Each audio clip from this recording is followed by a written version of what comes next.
Merci beaucoup, frère. Billy veut que je dise que c'est la première fois que je me tiens derrière la chaire depuis 3 mois. Et je me souviens que la première fois que je l'ai fait venir témoigner, il a dit, « Pour commencer, j'ai peur. » Moi aussi. Ça fait environ 35 ans que je suis dans le ministère, et c'est ma plus longue période d'absence de la chair depuis que je suis dans le ministère. J'avais besoin d'un peu de repos. Alors, frère Mosley et moi, et quelques frères ici, nous sommes allés faire une petite partie de chasse. Et nous avons bien récupéré maintenant. Ceci, c'est ma première réunion depuis que je suis, depuis le 1er septembre. Et c'est quelque chose, un ministère, c'est en quelque sorte quelque chose qu'on ne doit pas laisser de côté. Bon, là, je leur ai demandé d'arrêter ce ventilateur, ou de voir s'ils pouvaient l'arrêter, parce que je sais que ça rend l'écoute difficile. C'est vraiment difficile. Je l'ai su quand quelqu'un donnait son témoignage. J'avais du mal à l'entendre. Est-ce que vous entendez bien maintenant? Très bien. Je sais que je dois me tenir très près de ce microphone jusqu'à ce que cela soit réglé. C'est vraiment un grand privilège pour moi et je suis vraiment reconnaissant au président et au chapitre des hommes d'affaires du plein évangile, ici à Yuma, et à tous les ministres. Ces bons chanteurs qui étaient ici à l'estrade il y a quelques instants, j'aimerais les entendre chanter au cours des réunions. C'était vraiment bien. Je me posais des questions alors qu'ils chantaient. Si Jean m'avait vu, je l'espère bien. Eh bien, alors, j'ai appris que vous êtes en train de tenir des réunions de réveil ici. Que le Seigneur vous bénisse abondamment, mon frère, ma sœur, dans l'exercice du ministère, et à tous mes amis de Phoenix et de différents endroits qui sont, et ceux qui viennent de là-bas, en Californie. Je veux juste dire un mot au sujet des chapitres. Quand je me suis retrouvé parmi les pentecôtistes, j'ai eu une expérience pentecôtiste, sans savoir qu'il existait une église pentecôtiste. J'étais un baptiste missionnaire à l'époque. J'avais reçu le baptême du Saint-Esprit et j'avais découvert qu'il y avait des gens qui croyaient la même chose que ce que j'avais reçu. Et ils l'avaient reçu 40 ans avant moi. Donc, j'en étais un qui, comme Paul l'a dit, je crois, je ne cherche pas à parler comme lui, mais j'étais en quelque sorte né hors saison. Mais mes frères croyaient que je m'étais égaré, que j'avais perdu le nord, comme on dit. Mais je savais que j'avais reçu quelque chose. Alors, mon expérience était exactement comme ce qu'ils avaient reçu là-bas. Et c'est comme ça que j'aime cela. Mais quand je suis venu parmi eux, ce qui brisait le cœur, c'est que j'ai vu qu'ils étaient autant divisés en différentes dénominations que l'était mon église baptiste. Et je croyais qu'il n'y avait qu'un seul groupe de gens qu'on appelait les pentecôtistes, et c'était tout. Mais je me suis aperçu qu'ils avaient plusieurs dénominations différentes. Alors ils étaient tous des gens très bien. J'en connais dans ces groupes qui sont les meilleurs hommes que j'ai jamais rencontrés de ma vie. Et c'était bien sûr de différentes dénominations. Et pour moi, nous devrions être d'un même cœur avec Christ. Et je n'ai jamais adhéré à une dénomination en particulier. Je suis simplement resté entre eux, à essayer de tenir les mains des deux, et même celles de tous les autres, et dire, nous sommes frères. Nous voyons peut-être des petites choses différemment les uns des autres. Mais en dehors de tout cela, nous sommes toujours frères, parce que nous sommes nés du même esprit. Nous sommes la famille de Dieu. Alors, quant aux hommes d'affaires chrétiens, les hommes d'affaires du plein évangile, ce chapitre, j'avais pris part aux premières réunions avec frère Chakarian. Je l'avais connu avant que l'organisation, ou plutôt l'organisme, soit mis sur pied. Je trouvais que c'était quelque chose de formidable. Et ça a été pour moi une porte ouverte qui m'a permis de voyager à l'international par l'entremise de ces hommes d'affaires du plein évangile. En fait, il arrive des fois qu'on trouve un groupe de prédicateurs qui parfois a un petit ressentiment contre un autre groupe à cause de quelque chose que quelqu'un a dit. On ne voit pas cela partout, mais on le voit dans certaines localités. Par exemple, si une église décide de parrainer quelque chose, l'autre n'aura rien à voir avec ça. Mais avec les hommes d'affaires du plein évangile, ça a été pour moi une porte ouverte. Quand ils se réunissent, Alors j'ai tous mes frères autour de moi et nous pouvons collaborer. Il se peut que deux pasteurs aient un ressentiment l'un contre l'autre ou quelque chose du genre. Ceci a été une grande porte ouverte et pendant des années, j'ai voyagé à l'international en leur nom et j'ai prêché dans leur chapitre. Et Yuma n'est pas une très grande ville, même si à mon avis, elle est beaucoup plus grande que la ville d'où je viens, Jeffersonville dans l'Indiana. Mais j'ai rencontré votre président ici. Il était et les différents membres de votre chapitre. Et je pense que vous avez ici une excellente occasion. Alors que j'étais assis là ce soir à regarder les gens, je réfléchissais. Vous savez, bientôt nous n'aurons plus ce privilège-ci. Le Conseil œcuménique des Églises nous engloutira bientôt. Je suppose que ce soir, mon auditoire est composé en majorité de pentecôtistes, de baptistes et ceux de l'Église de Dieu, et les gens qui sont en dehors du Conseil mondial des Églises. Et c'est exactement la carte qu'il compte jouer, et c'est ce que la Bible dit qu'il ferait. Nous en avons été prévenus, alors tenons-nous loin de cela. Ainsi donc, comme les paroles du cantique le disaient ce soir, quant à la venue imminente du Seigneur, elle est peut-être plus proche que nous le pensons. Et je pense que c'est quand nous arrivons à nous réunir dans une telle communion fraternelle, ça nous fait quelque chose, ça nous rapproche les uns des autres. Et à mesure que nous nous rapprochons les uns des autres, nous nous rapprochons aussi de Dieu. Car Jésus a dit, toutes les fois que vous avez fait ces choses, au plus petit de mes enfants, c'est à moi que vous les avez faites. J'ai un petit garçon ici quelque part, je suppose, Joseph. J'ai Billy qui est assis ici, deux filles qui sont assises là-bas au fond, et une épouse. Maintenant, si quelqu'un avait quelque chose qui était, si vous vouliez vraiment me montrer votre gentillesse, je préférerais de beaucoup que vous la montriez à mes enfants plutôt qu'à moi. C'est donc ce que je ressens en tant que parent. Et lui, il est la source de la parentalité. Je pense que c'est ce que Dieu ressent. Si nous devions, en nous servant les uns les autres, nous le servons lui. C'est de cette manière-là que nous servons Dieu.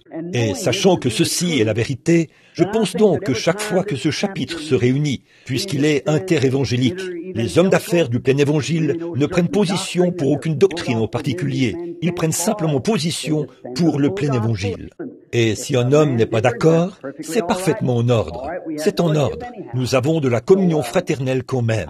Alors je pense que ce serait, si je vivais ici, dans cette ville, je crois que quand ce chapitre se réunit, si cela m'était possible, je serais présent et j'encouragerais tout le monde à y aller. C'est vrai, parce que c'est quelque chose qui nous fortifie tous. J'habite à Tucson et je prêche régulièrement dans ce chapitre-là, tout le temps. Et à Phoenix, depuis que je me suis installé en Arizona, je vais à Phoenix chaque fois que j'ai l'occasion de sortir et d'aller à Phoenix. Parce que j'essaie d'amener quelqu'un avec moi, d'inviter quelqu'un, d'amener d'autres ministres. Et ils disent, eh bien, voyez-vous, frère Branham, je dis, peu importe ce que vous, allons-y ensemble, venez avec moi, en tant que mon ami. Faites en sorte qu'ils y passent même un petit moment. C'est tout ce que vous avez à faire. Et ce qu'on voit, c'est que le cœur de tout homme soupire après la communion fraternelle. Et c'est ainsi que nous devrions agir. C'est un grand signe du temps de la fin. Que Dieu bénisse ce chapitre. Puisse-t-il subsister jusqu'à ce que le Seigneur Jésus vienne nous emmener dans la gloire. C'est ma prière. Eh bien, je me souviens de mon premier voyage à Yuma. J'étais dans une Ford Model T qui pouvait aller jusqu'à 50 km à l'heure. J'y pensais en conduisant aujourd'hui. Je suis toujours fidèle à la Ford. J'en possède encore une et je n'ai jamais rien eu d'autre que ça. Mais je ne vends pas de Ford. Donc, je n'essaye pas d'en faire la publicité là. Voyez. Mais je me souviens comment cette Ford, beaucoup d'entre vous les frères, d'à peu près mon âge, vous vous souvenez de l'ancien modèle T, c'était en 1927. Il fallait vraiment ouvrir les yeux bien grands, sinon on ne voyait pas Yuma en y passant. La ville était toute petite et vous avez vraiment pris de l'extension. Mais la façon dont j'atteignais 50 km à l'heure avec ma Ford, c'est qu'elle roulait à 25 km à l'heure dans cette direction-ci et 25 dans cette direction-ci. Donc, mis ensemble, ça me faisait 50 km à l'heure, en comptant les chaos et tout. Yuma s'est développé. Cette glorieuse église, en fait, nous combattons pour cette merveilleuse foi.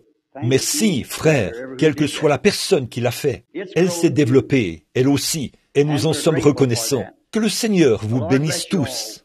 Nous espérons que si vous êtes dans les parages ou à proximité de l'une de ces réunions, je dois prêcher au chapitre de Phoenix dimanche prochain, et le dimanche suivant, ce sera à Flagstaff. Et le lendemain, lundi, le 21, il y aura un banquet à Tucson. Vous êtes tous invités. Et si le Seigneur le veut, j'aimerais prêcher dans la salle de bal de l'hôtel Westwood Ho, je crois. Quel soir est-ce que ça commence? Dimanche après-midi, le 17, ce sera juste un petit service d'évangélisation. J'espère que ces chanteurs seront là, à l'approche de ce moment, pour nous aider. Et nous y serons donc jusqu'à mercredi.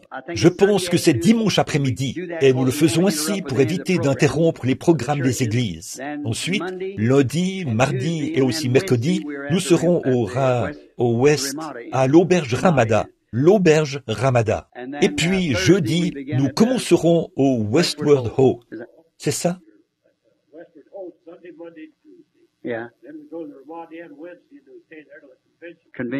La convention, c'est à l'auberge Ramada. Alors, nous serons heureux de vous compter parmi nous en tout temps.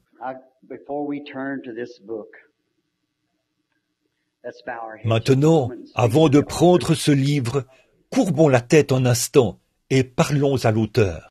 Maintenant, avec la tête inclinée vers la poussière d'où Dieu nous a pris, et si Jésus tarde, c'est ce que nous redeviendrons un de ces jours. Juste pendant ce bref moment que j'ai passé ici, un message est arrivé de l'Est pour m'informer qu'une petite dame que je connaissais, c'est la petite fille qui s'appelle Edith Wright. Elle est partie rencontrer Dieu cet après-midi à 15 heures. Nous devons y retourner. S'il y a des gens ici qui aimeraient qu'on se souvienne d'eux dans la prière, voudriez-vous simplement lever la main vers Dieu? Que Dieu vous bénisse. Père Céleste, nous avons vraiment apprécié cette belle communion fraternelle, ces chants. Oh, combien j'ai eu le cœur rempli de joie. Quand j'ai entendu ce cantique, Jean m'a-t-il vu? Père, j'espère que nous y serons tous, autant que nous sommes. Alors que nous sommes maintenant inclinés vers la poussière, nous te prions de recevoir nos actions de grâce, notre repentance et nos prières les uns pour les autres. Et maintenant que nous abordons ta parole, la phase sacrée de la réunion, qui semble être plus sacrée que le reste, parce que nous savons qu'en ce moment, nous traitons avec les gens afin de les conduire à une vérité, à Christ et à la parole, qui est Christ. Et nous te prions d'ouvrir la parole pour nous. Nous sommes insuffisants, Seigneur, mais tu es entièrement suffisant. Je te prie donc de bénir nos faibles efforts. Puissions-nous ce soir nous retrouver dans la parole de Dieu et y voir notre position. Accorde-le, Père, et nous te donnerons la louange, car nous le demandons au nom de Jésus. Amen. Maintenant, c'est vraiment agréable d'être ici. J'ai ici quelques notes auxquelles j'ai pensé faire référence pendant quelques minutes, puisqu'à mon avis, nous ne sommes pas censés garder cette salle trop longtemps le soir. Et je suis un peu, là, parmi les pentecôtistes, je suis un peu lent, vous savez. Je me souviens, je voulais peut-être raconter, la première fois que j'ai vu un prédicateur pentecôtiste, c'était le révérend Robert Doherty, de Saint-Louis. Je doute que quelqu'un parmi vous le connaisse. Vous avez vu le témoignage de sa petite fille dans le livre. Elle avait été guérie de la danse de Saint-Guy, alors que les médecins l'avaient abandonnée. Et c'est comme ça que j'ai rencontré les premiers pentecôtistes. Et là, je suis allé l'écouter prêcher. Oh, quel prédicateur! Il n'avait même pas le temps de reprendre son souffle. Il prêchait jusqu'à manquer complètement d'air et avoir le visage cyanosé. Ses genoux se frappaient et il tombait presque par terre. Et il reprenait son souffle. On pouvait l'entendre presque tout au bout de la ville là-bas. Et il se remettait à prêcher. Et je me disais, oh, je ne peux pas élaborer les idées avec une telle rapidité. Je dois en quelque sorte prendre mon temps. Je suis un peu lent. Et je prends de l'âge aussi, vous savez.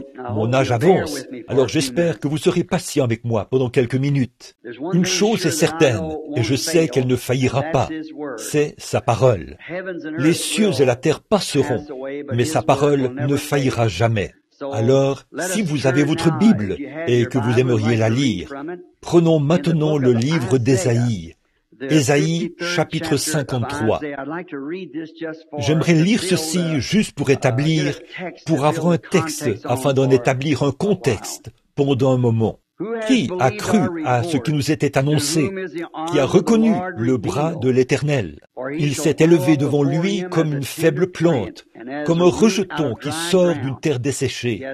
Il n'avait ni beauté, ni éclat pour attirer nos regards, et son aspect n'avait rien pour nous plaire. Méprisé et abandonné des hommes, homme de douleur, habitué à la souffrance, semblable à celui dont on détourne le visage. Nous l'avons dédaigné. Nous n'avons fait de lui aucun cas. Cependant, ce sont nos souffrances qu'il a portées, c'est de nos douleurs qu'il s'est chargé, et nous l'avons considéré comme puni, frappé de Dieu et humilié. Mais il était blessé pour nos péchés, brisé pour notre iniquité. Le châtiment qui nous donne la paix est tombé sur lui. C'est par ses meurtrissures que nous sommes guéris. Nous étions tous errants comme des brebis. Chacun suivait sa propre voie, et l'Éternel a fait retomber sur lui l'iniquité de nous tous. Il a été maltraité et opprimé, et il n'a point ouvert la bouche, semblable à un agneau qu'on a mené à la boucherie, à une brebis muette devant ceux qui la tondent. Il n'a point ouvert la bouche. Il a été enlevé par l'angoisse et le châtiment, et parmi ceux de sa génération, qui a cru qu'il était retranché de la terre des vivants et frappé pour les péchés de mon peuple? On a mis son sépulcre parmi les méchants, son tombeau avec le riche, quoiqu'il n'ait point commis de violence et qu'il n'y eût pas de fraude dans sa bouche. Il a plu à l'Éternel de le briser par la souffrance. Après avoir livré sa vie en sacrifice pour le péché, il verra une postérité et prolongera ses jours, et l'œuvre de l'Éternel prospérera entre ses mains. À cause du travail de son âme, il rassasiera ses regards. Par sa connaissance, mon serviteur juste justifiera beaucoup d'hommes, et il se chargera de leur iniquité. C'est pourquoi je lui donnerai sa part des grands. Il partagera le butin avec les puissants, parce qu'il s'est livré lui-même à la mort, et qu'il était mis au nombre des malfaiteurs. Parce qu'il a porté les péchés de beaucoup d'hommes, et qu'il a intercédé pour les coupables. J'aimerais dire ceci, juste pour un petit sujet. J'aimerais tirer de là le sujet suivant, le chef-d'œuvre de Dieu identifié. Maintenant, ce serait tout un texte à lire pour en tirer un chef-d'œuvre. Mais à première vue, selon notre conception, on pourrait penser à tout sauf un chef-d'œuvre. Parce qu'il y est dit, nous avons détourné le visage devant lui, et son aspect n'avait rien pour nous plaire. Eh bien, des fois, ce que nous appellerions un chef-d'œuvre, eh bien, Dieu n'aurait rien à faire avec ça. En effet, la sagesse de l'homme est une folie pour Dieu, mais la folie de Dieu est plus sage que toute la sagesse de l'homme. Et nous voyons ici que Dieu nous a donné une image de quelque chose. J'aimerais essayer de présenter cette image devant nous, comme je suis conscient que c'est peut-être la dernière fois où certains d'entre nous se réunissent. Il se peut que nous, qui sommes ici maintenant, nous ne nous revoyons plus jamais. Par conséquent, si nous nous sommes rassemblés dans ce but, non pour être vus ou entendus, mais nous avons eu de la communion fraternelle les uns avec les autres, autour de ce merveilleux repas qui nous a été servi ce soir, là, à table, alors que nous nourrissions nos corps physiques.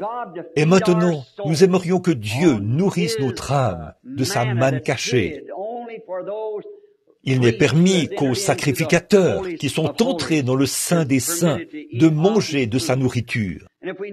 Et si nous l'avons remarqué ce soir, quant à nos steaks, je ne crois pas avoir déjà assisté à un banquet partout où j'ai tenu des réunions, comme celui de ce soir, où j'ai mangé un aussi bon morceau de steak que celui qui m'a été servi ce soir. Alors, voyez-vous, c'est parce qu'il nous fallait prendre ces repas. Pour que nous puissions vivre, quelque chose doit mourir, afin que nous puissions apprécier ces moments de communion fraternelle et aussi soutenir nos vies. Il n'y a pas longtemps, je parlais à un homme qui était végétarien et il m'a dit, « Eh bien, je ne suis pas d'accord avec vous. » Eh bien, il m'avait en quelque sorte envoyé une lettre pour solliciter de moi une rencontre en privé. Et il a dit, « Frère Branham, je vous ai toujours considéré comme un saint homme. » Il a dit, « Mais quand je vous ai entendu dire que vous avez pris du jambon et des œufs au petit déjeuner, a-t-il dit, ça m'a renversé. » Eh bien, là, je ne voudrais pas mettre une pierre d'achoppement sur son chemin. Bon, c'est sa façon de croire. Mais j'ai dit, « Eh bien, monsieur, si je ne mange pas, je ne vis pas. » Il a dit, « Mais voyez-vous, vous avez dû manger du porc et tuer un poulet. » J'ai dit, « Monsieur, nous ne vivons que de substances mortes. Peu m'importe ce que vous mangez des légumes. Si vous mangez du pain, le blé a dû mourir. Si vous mangez du maïs, ce maïs a dû mourir. Si vous mangez des haricots, ce haricot a dû mourir. Peu importe ce que vous mangez, vous ne pouvez vivre au plan physique que si quelque chose meurt, afin que vous puissiez vivre. Alors, peu importe ce que vous faites, même boire du lait, il y a des bactéries, peu importe ce que c'est, vous devez vivre de substances mortes. Si, pour que nous puissions vivre cette vie dans le naturel, il nous faut le faire par des substances mortes, quelque chose devait mourir pour que nous puissions vivre éternellement. C'est Jésus-Christ que Dieu a donné en guise de rançon pour nous. Ainsi donc, quand j'ai rencontré les pentecôtistes pour la première fois, j'étais allé en Californie, qui est juste l'État voisin d'ici, de l'autre côté du fleuve, et j'étais à Los Angeles. Je n'ai pas vécu à l'époque de cette célèbre femme prédicateur, Madame Aimée Semple McPherson. J'ai eu l'occasion de rencontrer son fils, Rolf, un brave chrétien, et sa femme et sa famille. Ce sont vraiment des gens charmants. Le docteur T. Ford et beaucoup de membres du personnel de l'Angelus Temple. C'est là que j'ai prêché à l'occasion du jubilé des pentecôtistes, leur jubilé de 50 ans, il y a quelques années, et j'y ai vraiment passé des moments merveilleux. Alors, par respect pour cette femme qui a montré l'exemple et qui faisait de son mieux pour présenter ce qu'elle avait sur son cœur, je lui ai rendu hommage en me rendant à sa tombe à Forest Lawn. Et alors que je me tenais là, j'ai ôté mon chapeau et j'ai courbé la tête et j'ai rendu grâce à Dieu pour la noble vie de cette petite servante. Par la suite, l'équipe avec laquelle j'étais, un groupe de ministres, m'a demandé si je voulais aller visiter Forest Lawn en entier. Et à l'intérieur de la morgue qui s'y trouve, ou peu importe le nom que vous donnez à ça, je regardais les différentes représentations. J'ai vu la Sainte Seine et je me suis arrêté. Beaucoup d'entre vous l'ont remarqué, quand on fait briller les lumières là-dessus, sur la scène. Vous en avez entendu parler. Mais l'une des choses les plus remarquables que j'ai vues là-bas, c'est ce qui se trouve du côté est, je crois. Quand on passe la porte, il y avait là une statue de Moïse. C'est cette œuvre qui était le couronnement de la vie de Michel-Ange.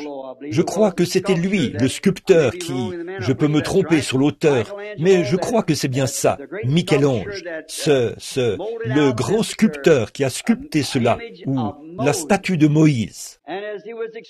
Et pendant qu'il nous la présentait, le guide qui nous conduisait, il a dit que c'était l'un des plus grands chefs-d'œuvre que Michel-Ange ait jamais sculpté. Et il a dit que ça lui a pris une bonne partie de sa vie, que c'était un travail laborieux. Puis j'ai remarqué quelque chose. Je crois que c'était au genou droit. La statue avait l'air parfaite, lisse. Moïse avait dans la main la table de la loi et il portait une longue barbe. Et évidemment, l'aspect de Moïse était le fruit de la conception mentale de Michel-Ange.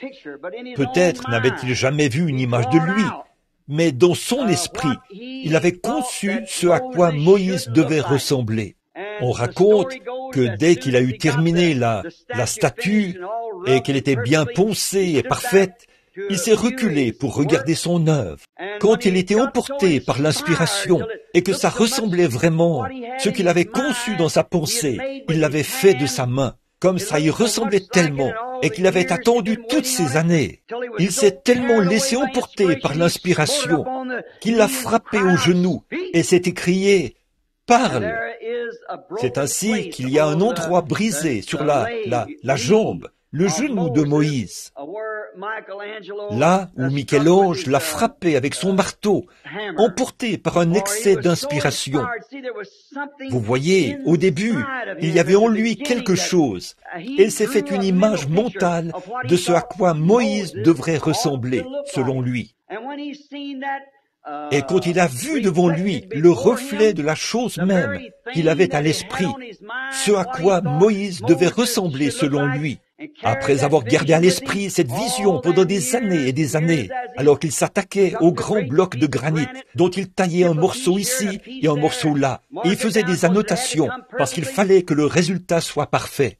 Et quand il a vu cette œuvre parfaite, il y a vu le reflet de ce qu'il avait dans sa pensée.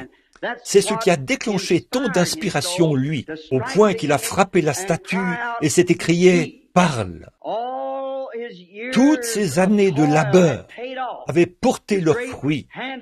Sa grande œuvre était terminée. Là, nous voyons cela, et j'en ai été inspiré, parce que pour ma part, je m'étais dit qu'en fait, c'est cette marque sur la jambe qui faisait de cela un chef-d'œuvre.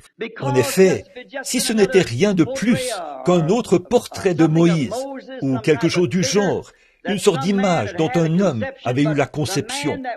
Mais l'homme qui avait accompli cette œuvre en avait été si satisfait qu'il l'avait frappé. Et pour moi, c'est cette marque qu'elle porte qui en a fait un chef-d'œuvre, parce que cela reflétait parfaitement sa conception mentale de ce à quoi Moïse devrait ressembler. Oh, je me suis tenu là. J'ai dû m'éloigner pendant quelques minutes pour réfléchir à ce que cela avait dû représenter pour lui et ce que cela signifiait pour moi à ce moment-là. Alors, il m'est venu à l'esprit ce dont je veux vous parler. Maintenant, détachons nos pensées de Michel-Ange et tournons-les vers le grand sculpteur, le Dieu Tout-Puissant, qui, au commencement, avant qu'il y ait un jour ou l'aube d'un jour, avant qu'un atome ou une molécule existe, Dieu, dans sa pensée, avait une image de l'homme, ce à quoi un homme devrait ressembler, ce qu'il devrait être, et comment il devrait agir. Et il voulait que l'homme soit une partie de lui. Alors, il a fait l'homme à son image. C'est à la ressemblance de Dieu qu'il a créé l'homme. Oh, quand Dieu, au commencement, a fait ce chef-d'œuvre, quelque chose qui reflétait ses pensées. Souvenez-vous, il n'y a qu'une seule forme de vie éternelle. Et même nos noms et nos pensées étaient en Dieu dès avant la fondation du monde.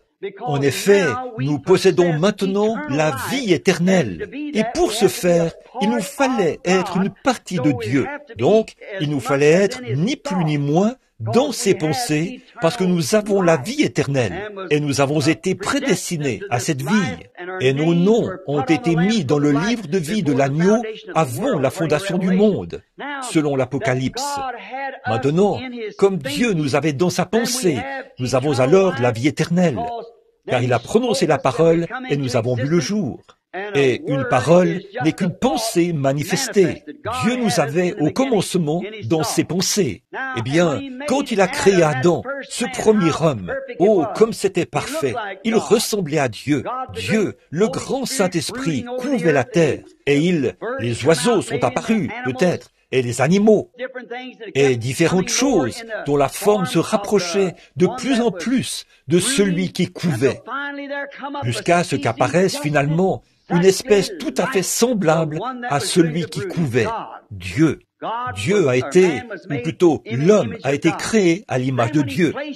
Alors là, il l'a placé dans ce magnifique jardin, comme Michel-Ange, qui a placé la grande œuvre de sa vie, ainsi que le font tous les grands sculpteurs. Dieu a placé son œuvre dans le jardin d'Éden et lui a fait une aide. Quelle entière satisfaction pour Dieu, au point où il s'est même reposé. Il était vraiment au repos. Son œuvre était terminée. C'est alors qu'est survenue la triste histoire de l'ennemi. Maintenant, remarquez, il y a une chose que je veux que vous ne perdiez pas de vue, c'est que Dieu a donné une protection à cet homme. Il lui a donné, il l'a fortifié à l'intérieur de sa parole, parce qu'il leur a dit ce qu'il pouvait faire et ce qu'il ne pouvait pas faire. Et c'est la même base qui est établie pour nous aujourd'hui. Ce que nous pouvons faire et ce que nous ne pouvons pas faire. Peu importe combien nous sommes bons, combien nous allons à l'église, nous faisons ceci. Il nous faut naître de nouveau. Voyez, il le faut. Dieu a dit à Adam ce qu'il pouvait faire et ce qu'il ne pouvait pas faire. Il l'a placé derrière sa parole. Puis l'ennemi est entré par la ruse et il s'est glissé dans l'enceinte de la parole de Dieu, parce que la porte lui était ouverte, et il a déparé cette image par le péché. C'est l'une des histoires les plus tristes. Pensez-y à cet homme qui avait été créé à l'image de son Créateur. Il avait été donné un mur derrière lequel se retrancher, et cette parole ne pouvait jamais faillir. C'est ça, l'espérance du chrétien. C'est son bouclier, c'est son armure, c'est son rocher aujourd'hui. Restez derrière la parole, tous les croyants. Donc, vous ne devez jamais sortir de derrière cela. Quand vous le faites, vous ouvrez la porte à l'ennemi. Quand ils disent, « Oh, eh bien, vous pouvez faire un peu de ceci, un peu de cela. » Dieu veut que vous vous sépariez de tout ce qui est appelé péché, que vous soyez entièrement mis à part pour lui et pour lui seul.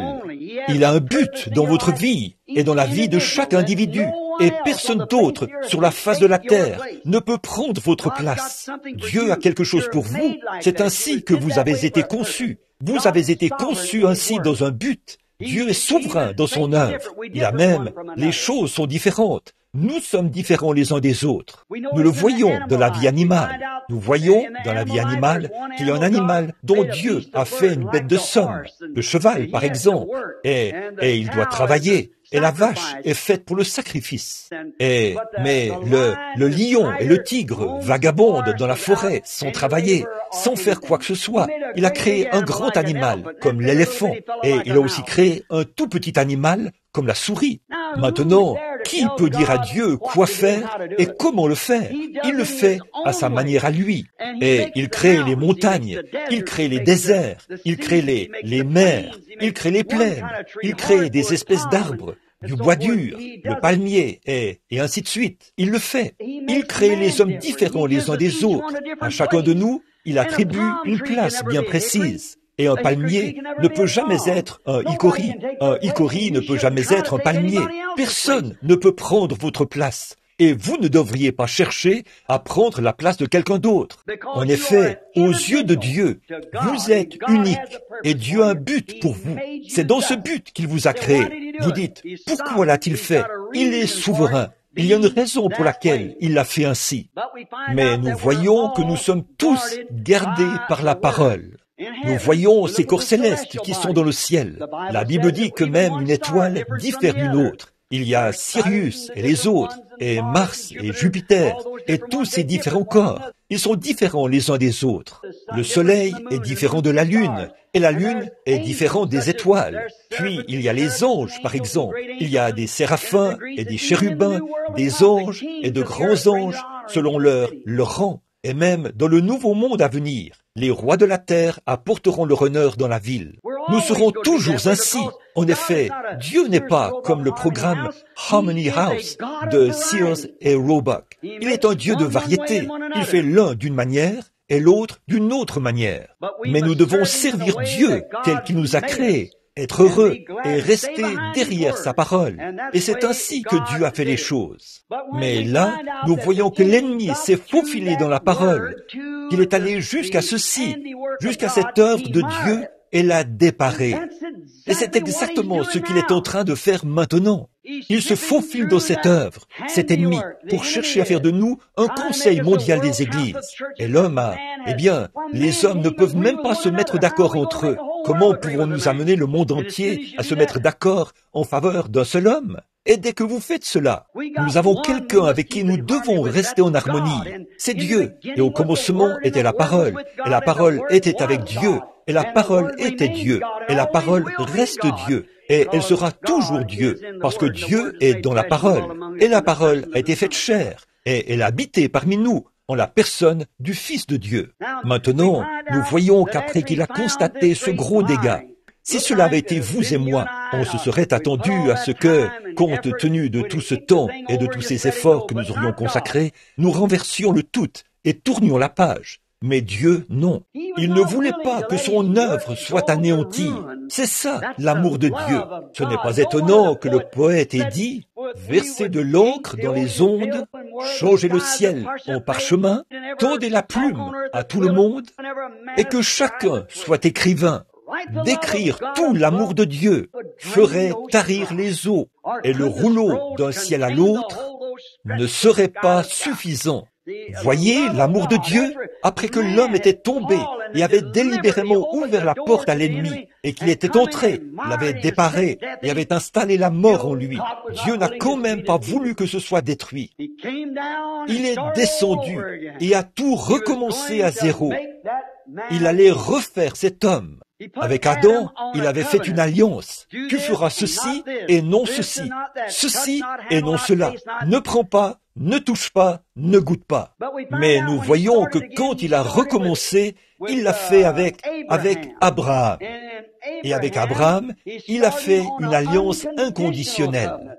Pas « si tu fais, moi je l'ai fait, je l'ai déjà fait, je t'ai béni, toi, ta postérité et tous les autres après toi. » C'était une alliance inconditionnelle qu'il avait faite avec Abraham. Il a recommencé son ouvrage. Et cette fois-ci, c'était avec son alliance inconditionnelle. Alors, ce que nous constatons, c'est qu'il a tout centré sur Abraham. Il lui a donné l'alliance inconditionnelle et la promesse. Ensuite, il est passé aux patriarches. Nous le verrons par la suite, dans l'Ancien Testament, au fur et à mesure que nous avancerons. Avec eux, il a posé le fondement de son œuvre. Là, nous avons Abraham, Isaac, Jacob, Joseph. Les 4 patriarches. Or, Abraham représentait l'œuvre de la foi, parce qu'avec Abraham, c'était la foi. Il avait une grande foi, car il ne douta point, par incrédulité, au sujet de la promesse de Dieu, alors que rien ne va plus, pour ainsi dire, et que tout était contre lui. Il continuait de s'attacher fermement à Dieu. Ensuite, nous avons Isaac, le fils bien-aimé, qui représentait l'amour, parce que, Abraham étant un type de Dieu, dans Genèse 22, alors qu'Isaac allait être offert en sacrifice, nous voyons qu'il a transporté le bois jusqu'à la colline. Tout cela représentait Christ et le préfigurait. Puis le bélier est apparu et a été offert à sa place. Ça, c'était la foi et l'amour. Et on a Jacob, qui signifie supplantateur, c'est-à-dire un trompeur. Et nous constatons que la vie de Jacob représentait vraiment la grâce, parce qu'avec Jacob, c'était tout le temps la grâce de Dieu. Puis, il y a eu Joseph. Il n'y a rien contre Joseph. Il était celui qui avait été rendu parfait, le prophète de Dieu, qui a été suscité parmi ses frères et qui a été haï sans cause, puis vendu. Et en tout point, sa vie préfigurait la vie de Jésus-Christ. Il est venu vers les siens ne l'ont pas reçu. Comme Joseph, qui était haï par ses frères, jeté dans une fosse et laissé pour mort. Puis sorti de là pour être élevé à la droite de Pharaon. Et quand il se levait du trône, on sonnait de la trompette, vous savez, et tout genou devait fléchir devant Joseph. Nous voyons que Jésus était vendu presque au même prix que Joseph. Il était sorti de la fosse, puis il est monté au ciel et est assis à la droite de Dieu. Et quand il reviendra de ce lieu, la trompette sonnera, tout genou fléchira et toute langue le confessera. la perfection. C'était la foi, l'amour, la grâce et la perfection. Puis est venu le moment de travailler le corps de cette merveilleuse sculpture. C'est avec les prophètes qu'il a constitué le corps de l'œuvre. Ce sont les prophètes qui étaient le corps de cette œuvre. Et finalement, la tête de ce merveilleux corps est venue, c'est-à-dire Christ lui-même. Tous les prophètes avaient fait des prédictions à son sujet. Toute l'œuvre de la fondation le préfigurait. Depuis le Jardin d'Éden, dès qu'il a commencé, je mettrai une inimitié entre ta semence et la semence du serpent. Et nous voyons que c'est là qu'il a commencé. Il a continué dans les patriarches, puis dans les prophètes, et il s'est présenté là. Et de nouveau, il a vu son propre reflet quand un homme est né sur la terre, du sein d'une femme. C'était le chef-d'œuvre de Dieu. C'était le Fils de Dieu, Jésus-Christ. Il l'était pour la simple raison qu'il était parfaitement la parole. Au commencement était la parole, et la parole était avec Dieu, et la parole était Dieu, et la parole a été faite chair, et elle a habité parmi nous.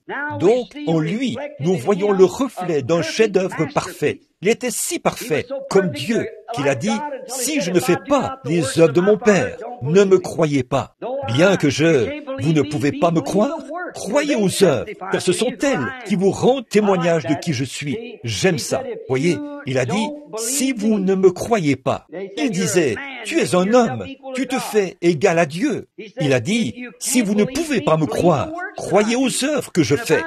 Et si je ne fais pas les œuvres de celui qui m'a envoyé, alors vous n'avez pas le droit de me croire. » De même, chaque chrétien aujourd'hui devrait avoir ce même témoignage. Si dans cette parole promise de Dieu, si nos vies ne remplissent pas les conditions requises et ne correspondent pas exactement à ce que la parole dit, alors nous n'avons pas le droit de nous faire appeler des chrétiens si nous ne sommes pas nés de nouveau. Jésus a dit dans Marc 16, « Voici les signes qui accompagneront ceux qui auront cru. » Voyez?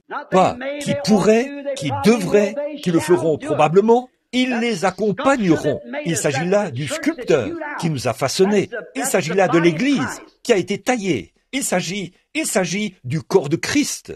Nous voyons donc que cela le reflétait parfaitement. Maintenant, le sculpteur avait fait en sorte que la parole se reflète de nouveau dans le chef-d'œuvre appelé son Fils, Dieu Emmanuel. Pensez-y que cette personne s'est tellement abandonnée à Dieu que Dieu s'est identifié là, dans ce corps, et il est devenu, lui et Dieu sont devenus un. Moi et mon Père, nous sommes un. Mon Père habite en moi. Je fais toujours ce qui est agréable au Père. Qu'en serait-il si le chrétien d'aujourd'hui pouvait avoir un tel témoignage? Vous seriez un chef-d'œuvre, ici même, à Yuma, dans la rue. Si vous êtes une blanchisseuse, là-bas, derrière votre bassin de lavage, vous serez tout de même un chef-d'œuvre pour Dieu. Si vous pouvez dire, je fais toujours ce qui est agréable à Dieu, et que le monde entier peut voir là l'œuvre de Jésus-Christ se refléter en vous. On raconte au sujet de l'or autrefois, avant l'avènement de la fonderie. Autrefois, on prenait de l'or et on le battait. C'est ce que faisait le batteur. Les Indiens, dans l'ancien temps, quand l'Arizona était à ses débuts, on battait l'or jusqu'à ce que le batteur voie son propre reflet dans l'or. On le battait pour le débarrasser totalement de la pyrite, des impuretés, de la saleté, jusqu'à ce que le batteur puisse voir son propre reflet, comme dans un miroir, à force de le battre. Eh bien, c'est ce que fait l'Évangile. Bon nombre de gens n'aiment pas qu'on les reprenne, qu'on les batte. Eh bien, ce qu'il faut à l'Église ce soir, c'est une bonne vieille raclée du Saint-Esprit qui débarrasse du monde et des choses du monde. C'est ce qu'il faut aux pentecôtistes ce soir. C'est ce qu'il faut à nos mouvements ce soir. Une bonne raclée à l'ancienne mode, à la manière de l'or que l'on retourne et l'on bat jusqu'à ce que nous soyons totalement débarrassés du monde et que nous reflétions Jésus-Christ. Si j'amène cette poignée de personnes qui sont ici ce soir à se donner entièrement à Christ et à consacrer leur vie à Christ, je peux faire plus avec cette poignée de gens, ou plutôt, Dieu peut faire plus avec cette poignée de gens qu'on le pourrait avec l'ensemble du conseil œcuménique des églises à l'égard du royaume de Dieu. Tout ce dont Dieu a besoin, c'est qu'un homme s'abandonne entièrement entre ses mains. Mais voyez-vous, nous ne voulons pas rester bien tranquilles et le laisser battre ce côté-ci, ce côté-là, nous débarrasser de ceci, nous débarrasser de cela, nous débarrasser de cette idée-ci et de celle-là, et laisser Jésus-Christ se refléter en nous. Nous voyons trop de films, nous avons trop de télévision, nous avons trop d'autres divertissements mondains. C'est au point où les gens ont perdu le goût de l'Église. C'est parce que le Saint-Esprit est parti et que quelque chose d'autre est entré. C'est vrai, mes amis. J'entends les témoignages des pentecôtistes à l'ancienne mode au sujet des réunions de prière qu'ils avaient toute la nuit. Il y a 40 ou 50 ans, nos pères et nos mères priaient toute la nuit. Les gens les détestaient dans la rue. Et aujourd'hui, nous pensons que si tout le monde ne nous passe pas la main dans le dos, c'est qu'il y a quelque chose qui cloche chez nous. Malheur, lorsque tous les hommes diront du bien de vous. Il a été méprisé et rejeté des hommes, et nous sommes à son image. Amen. Ce qu'il nous faut aujourd'hui, ce sont de vraies réunions de prière, des réunions de prière authentiques, un nettoyage de la chair jusqu'au concierge. Toute la maison de Dieu doit être nettoyée, battue, afin de refléter l'image du batteur, et que l'évangile soit prêché de la puissance de la résurrection de Christ. C'est vrai, ce petit évangile social que l'on présente, puis on passe la main dans le dos de celui-ci et on fait de celui-ci un diacre et de celui-là un surveillant ou quelque chose du genre. C'est juste de la politique. N'est-ce pas là exactement ce qui s'est passé à Nicée, à Rome? Nous devons nous éloigner de ce genre de choses. Méthodistes, baptistes, presbytériens, pentecôtistes et tous les autres, nous devons abandonner ces choses. La politique n'a pas sa place dans l'Église. C'est le Saint-Esprit qui doit prendre le contrôle de l'Église et non un vote politique pour déterminer qui est qui. Dieu a placé dans l'Église les uns comme apôtres, les autres comme prophètes, les autres comme docteurs, comme évangélistes et comme pasteurs. Ce ne sont pas les hommes qui les y ont élus, c'est Dieu qui les y a placés par l'appel du Saint-Esprit, des réunions de prière, l'imposition des mains et le fait de rester devant Dieu. Mais aujourd'hui, nous avons tant rendu notre religion sociale que c'est presque comme la politique elle-même. Et ça, nous le faisons dans toutes nos dénominations. Personne ne peut prétendre qu'il n'y a que l'autre qui le fait. Nous en sommes tous coupables. Parmi eux, il y a de véritables hommes et de véritables femmes. Mais le problème, selon moi, c'est que nous devenons trop la minorité. Ces gens sincères qui veulent croire et qui veulent la puissance de Dieu. Il y en a trop qu'on fait entrer par des considérations sociales. Eh bien, celui-ci, c'est un brave homme. C'est quelqu'un de bien. Nous avons de bonnes églises. Nous construisons de bonnes églises et de meilleures églises que celles que nous avions autrefois. C'est très bien. Il n'y a rien contre cela. J'aime voir l'Église prospérer. Mais frère, je préfère la voir prospérer dans la puissance du Seigneur, plutôt que de la voir prospérer dans les choses du monde. Revenez à l'Évangile de nouveau. Revenez à la puissance de Dieu. Revenez à la Pentecôte, là, comme il en était de l'originel. Mais voyez-vous, le problème, c'est que nous ne voulons pas de cette correction. Vous pouvez dire quelque chose au sujet de quelque chose d'immoral que fait l'Église, ou de quelque chose de social, et hop, on vous rejette, on vous ferme les portes. Vous n'y avez plus accès, voyez, parce qu'ils tiennent une réunion pour entériner votre exclusion. On ne veut plus de vous. On dit, vous êtes fous, vous avez perdu la raison. Mais pour moi, tant que c'est ainsi dit le Seigneur, ce que qui que ce soit dit n'a pas d'importance. Il faut la puissance de Christ pour changer un homme. Il faut la puissance de Christ pour garder un homme. Et comme Jésus l'a dit une fois, considérez les lys. Et pourtant, je vous dis que Salomon, dans toute sa gloire, n'a pas été vêtu comme l'un d'eux. Salomon, dans toute sa gloire, était un personnage magnifique. Il n'y a aucun doute là-dessus. Il était quelqu'un d'admirable aux yeux du monde et un grand homme devant Dieu. Mais les habits royaux de Salomon n'avaient pas de vie en eux. C'était un morceau de tissu, probablement tondu du dos d'un mouton. Mais le lys a la vie. Ce qu'il nous faut aujourd'hui, c'est la vie de Christ en nous. C'est ça qui purifie, non pas l'extérieur, un col tourné vers l'arrière, ou un diplôme en psychologie, ou quelque chose du genre. Il faut la puissance du Christ ressuscité pour faire de nous ce que nous devrions être. Dieu n'a pas d'autre plan que de laisser le Saint-Esprit gouverner et régner dans l'Église. Oh Dieu, il était tellement à l'image de Dieu que Dieu et lui sont devenus un. Moi et le Père, nous sommes un. Oh là là, quelle vie c'était, car Dieu vivait tant en lui que toute sa vie était enveloppée en Dieu. Pas étonnant que ce soit un chef-d'œuvre. Satan est venu à lui. Chaque fois que Dieu croyait avoir un chef-d'œuvre, Satan s'y glissait. Il s'était glissé en Moïse. Il a brisé les commandements. Mais quand il s'est pointé devant ce chef-d'œuvre-ci, c'était le choix de Dieu lui-même. Amen. Dieu l'avait prédestiné. Ça n'a pas bien tourné pour lui. Il est resté fidèle à Dieu. Et là, Dieu l'a regardé et a vu qu'il avait été tenté pendant 40 jours dans le désert, comme Moïse.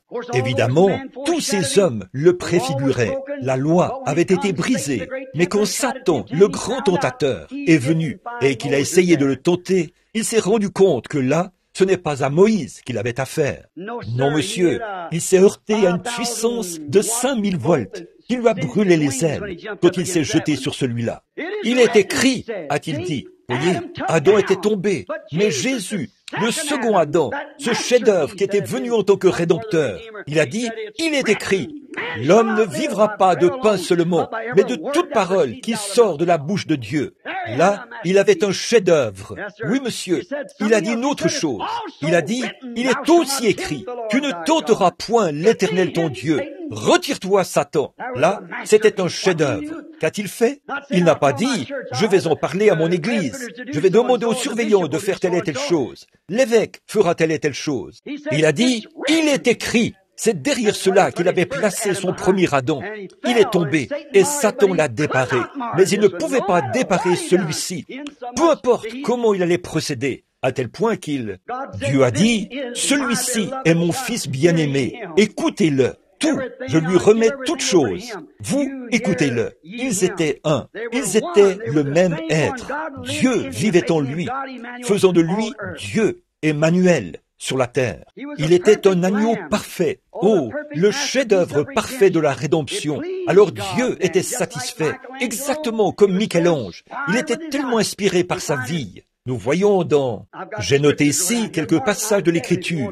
Marc 9, 7, si vous voulez le lire. Quand c'est à la montagne de la transfiguration. Pendant qu'il était là-haut, sur la montagne de la transfiguration, nous voyons que Moïse est apparu et qu'Élie est apparu.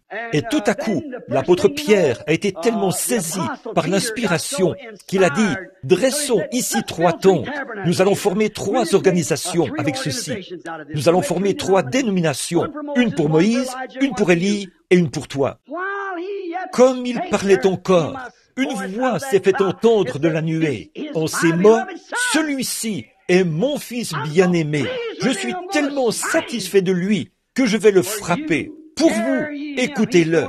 Il va parler. Il était blessé pour nos péchés. Il était brisé pour notre iniquité. Il était un agneau, l'agneau de Dieu, le sacrifice parfait. Jamais personne n'avait vécu comme lui auparavant, et jamais personne n'a vécu comme lui par la suite. Il était le chef-d'œuvre parfait. Il concordait en tout point à la parole de Dieu. Au commencement, Dieu a donné sa parole, une portion pour cette période de temps-ci, pour cette période-là et pour cette période-là. C'est là que les hommes sont tant confus et séduits aujourd'hui. Ils essayent de bâtir sur quelque chose qui s'est produit il y a 40 ou 50 ans.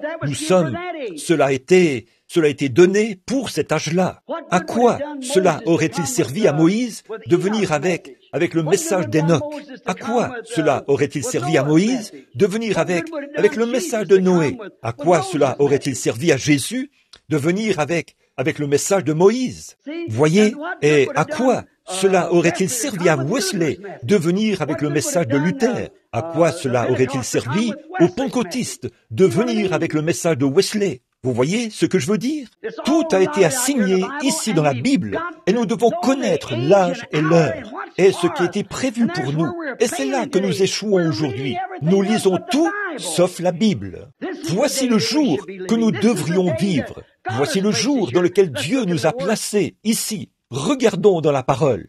C'est pour cela qu'ils n'ont pas pu voir Jésus. Ces pharisiens, ces sadducéens et ces hérodiens, les différentes organisations de l'époque, avaient tellement bien ficelé les choses. Tout était si parfaitement ficelé qu'il n'y avait aucun moyen d'y échapper, selon eux. Mais quand il est venu, il était différent de ce que tous pensaient. C'était un humble petit homme, né dans une crèche, avec censé être un enfant illégitime, et tout.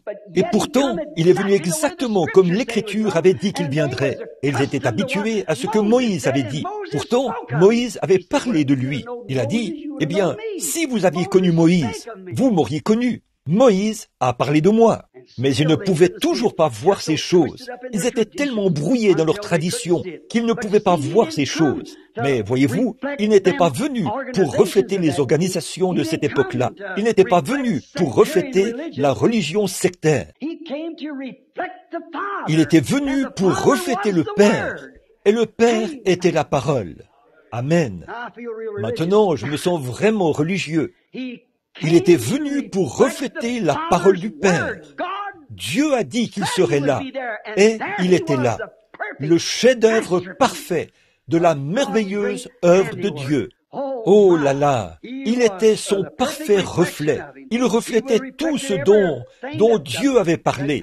Il reflétait ce qu'Adam avait dit de lui.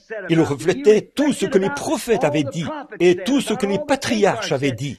Tout ce qu'il avait dit, il était l'accomplissement de la parole. En lui, tous les types étaient accomplis. Oui, il est devenu le Jéhovah du Nouveau Testament. Il était le Jéhovah de l'Ancien Testament. C'est alors que la parole, qui était dans la colonne de feu, a été manifestée et a habité parmi nous. Le Jéhovah de l'Ancien Testament est devenu le Jésus du Nouveau Testament.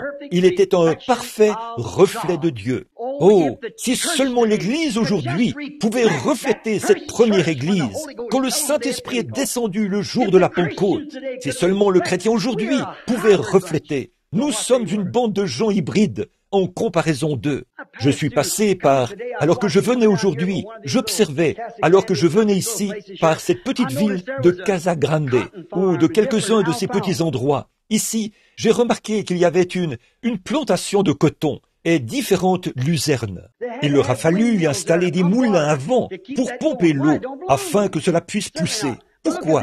Cela n'est pas originaire de cette région, certainement pas. Mais regardez le cactus, il peut ne pas pleuvoir pendant 5 ans, et ça continue de vivre. Et si vous négligez d'arroser ces luzernes, pendant quelques jours, elles mourront. Vous voyez, ce n'est pas l'original. C'est comme ça que nous sommes. Il faut qu'on nous dorlote, qu'on fasse de nous de gros bonnets dans l'église, qu'on nous flatte, et qu'on nous appelle ceci, cela, autre chose. Eh bien, les premiers chrétiens étaient robustes. Ils ne se souciaient pas de savoir qui leur passait la main dans le dos. Ils reflétaient tellement Jésus-Christ qu'on disait, on les considérait comme des hommes du peuple sans instruction. Ils n'avaient pas fait d'études secondaires, ils n'avaient pas de diplôme universitaire, mais on reconnaissait qu'ils avaient été avec Jésus. C'est ce qu'il faut aux chrétiens aujourd'hui, qu'on reconnaisse que vous avez été avec Jésus. Il y a en vous quelque chose de différent. Je sais que c'est quelque chose d'impopulaire à dire, mais nous ne cherchons pas la popularité. Les chrétiens ne recherchent pas la facilité. Il y a des années, une vieille sœur de mon église avait l'habitude de venir chanter ce cantique. Dois-je être transporté à ma demeure céleste sur un lit de rose, alors que d'autres ont combattu pour remporter le prix et naviguer à travers des mers de sang? Non, je dois combattre si je veux régner. Vous vous demandez ce que vous auriez fait si vous aviez été là et que tout était contre Jésus-Christ, si vous aviez vécu en son jour. C'est en ce jour-là que vous vivez, mon frère, ma sœur. C'est vrai, il est encore la parole. Regardez comme on la piétine aujourd'hui.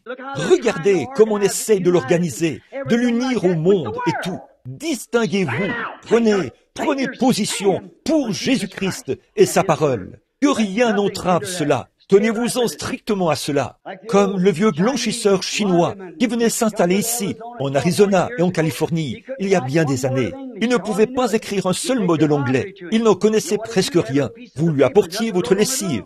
Savez-vous ce qu'il faisait? Il avait des petits bouts de papier sur lesquels rien du tout n'était écrit. Il déchirait simplement ce bout de papier et vous en donnait un morceau. Quand vous reveniez, votre morceau de papier devait correspondre à son morceau de papier. Sinon, il ne vous remettait pas votre lessive. Ça, c'est beaucoup mieux. Vous pourriez copier un nom, mais là, vous ne pouviez pas le tromper, parce que ce morceau de papier devait correspondre exactement à son morceau de papier.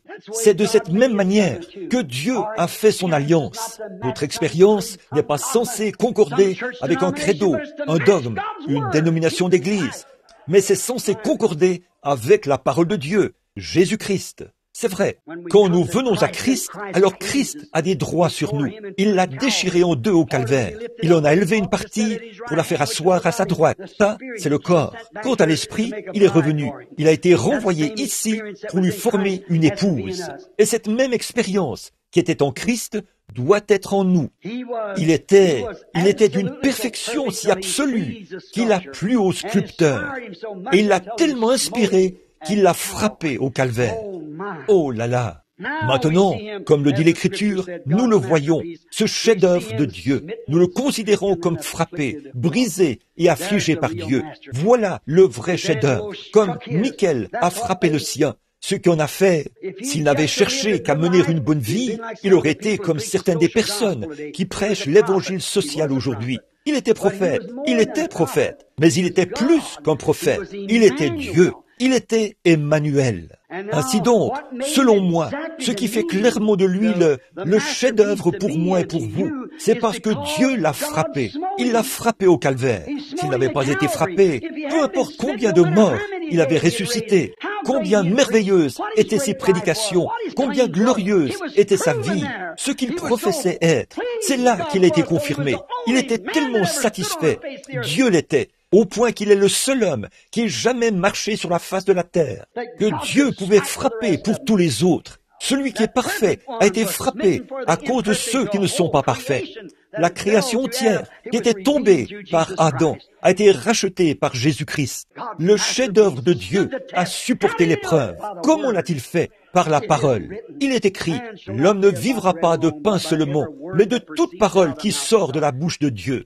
Oh, mon ami chrétien, revêtez-vous de toutes les armes de Dieu. Ne vous tenez pas en retrait avec une petite idée, un credo quelconque ou une position que vous défendez. Quand vous partez combattre l'ennemi, revêtez-vous de toutes les armes de Dieu, comme notre Seigneur l'a fait. Il a démontré que le chrétien le plus faible peut vaincre Satan en se servant uniquement de la parole. Il avait des pouvoirs. Il aurait pu frapper Satan n'importe comment, à son gré, mais il n'a pas utilisé ça. Il s'est simplement servi de la parole et l'a vaincu par la parole. Il est écrit, partout il est écrit. Donc, il a vaincu Satan par la parole de Dieu. Eh bien, c'était un chef-d'œuvre parfait et Dieu l'a frappé. Quel exemple c'était! Quelle chose véritable! Et vous parlez de la sculpture de Michel-Ange, de Moïse qui était frappé à la jambe. La Bible dit, cet homme a été défiguré plus que tous les hommes. Il était tellement défiguré qu'il ne ressemblait même pas à un fils de l'homme.